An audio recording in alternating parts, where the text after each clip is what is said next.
പത്തനംതിട്ട അടൂരിൽ ബാധ ഒഴിപ്പിക്കാനെന്ന പേരിൽ പീഡന ശ്രമത്തിൽ പോക്സോ കേസിൽ വ്യാജസിദ്ധൻ അറസ്റ്റിലായി.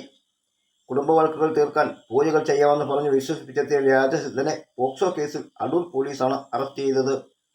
കൊല്ലം ചോർനാട് പോരുവഴി കളത്തിവിള കാഞ്ഞിരവിള വീട്ടിൽ രഞ്ജു തങ്കപ്പൻ 50 എന്ന ആളിനെ അടൂർ പോലീസ് അറസ്റ്റ് ചെയ്തത്.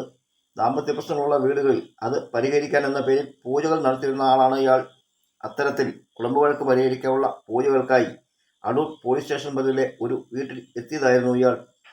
ദുരുദ്ദേശത്തോടെ വീട്ടിലെ പ്രായപൂർത്തിയാകാത്ത പെൺകുട്ടിയെ മാത്രം പൂജകൾക്കെന്ന പേരിൽ വീട്ടിൽ ഒറ്റയ്ക്കാക്കി മറ്റുള്ളവരെ ഇയാൾ വീട്ടിൽ നിന്നും അകറ്റി. തുടർന്നായിരുന്നു പീഡനശ്രമം.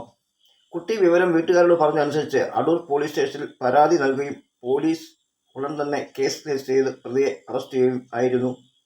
അടൂർ പോലീസ് ഇൻസ്പെക്ടർ SHO അജയന്റെ നേതൃത്വത്തിൽ SIമാരായ പ്രതീഷ്, അനുരാഘവൻ, പോലീസ് ഉദ്യോഗസ്ഥരായ രാജഗോപാൽ, നിതിൻ, സുരേഷ്, സുനിത എന്നിവർ അടങ്ങിയ സംഘമാണ് പ്രതിയെ അറസ്റ്റ് ചെയ്തത്.